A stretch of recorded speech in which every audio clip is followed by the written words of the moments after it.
Let's take you through the details of those stories now. Now, those responsible for the alleged coup plot against the presidency could still face treason charges. JoyNews understands the Attorney General and Minister of Justice are currently studying the docket on the matter and could file fresh charges against those who've been arrested in connection with the alleged plot. And they could face the ultimate price for that offense, the death penalty. Now, 3 persons were arrested over the matter and they are facing the following charges. 1. Conspiracy to commit crime, manufacture of arms and ammunition without lawful authority, and conspiracy to commit crime, possession of explosives and firearms without lawful authority. Number 3, manufacture of firearms without lawful authority. Number 4, manufacture of explosives and ammunitions without lawful authority. And the 5th, possession of explosives and firearms. Fresh information available to JoyNews indicates that a senior military officer is also under house arrest and could face similar charges. The security agencies are currently tracking one suspect who is said to be on the run following an operation to arrest them. We hear from the Deputy Attorney General Joseph Bemka shortly. Before that, we can hear from Major Retired Osahene Boakye Gyan. He was spokesperson for the defunct Armed Forces Revolutionary Council, AFRC, which successfully plotted the June 4th coup. He's been speaking to our sister station, Adom TV. Understand why they have to do what they have, because the government is in trouble. Yes. I mean, everything they touch has gone wrong. Traditional chief pitched against another traditional chief, you know. Free SHS is neither free nor fair, you know, because I have people come to me asking for money to organize holiday classes for their wards. How free is that? You see, and so forth and so forth.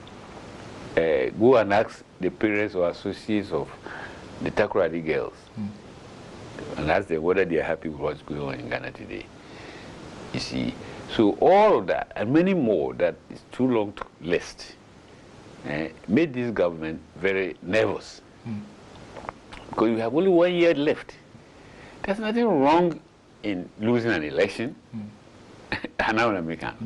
So we should not encourage them to think that they can create any coup mentality in this country. In a kind, we call it coherency story. Jane say, I see a funny serious kaka because on my surveillance for 15 months, on my studio, BBC. Were you a party of the surveillance? No, was I a party? So we cannot discuss confirm the truth or otherwise of this story. Okay, so that's why I would invite us to listen patiently to the story from the courts. And if the story is true, it's going to be challenged by their lawyers. And then we can tell from the 2 accounts which to believe and which not to believe. But I say 15 months, are you okay for them to come out with what they are saying? Say, no question for one person more yes, BBC. Oh, maybe 1 week is enough. Okay. What's wrong with catching somebody after 15 months of it? You have got the tact evidence and taking them to court. What are you afraid of? So that my beef is that at the same time that they were, they taking them to court, you have taken precedence over a mere report that you have caught some people plotting the coup, and the account does not suggest that what they were trying to do is a coup for any stretch of imagination. This particular incident has a tendency of inflaming soldiers and professionals. It makes, even though retired, makes us very concerned and angry. And some of us have our children and cousins and nephews still in the service.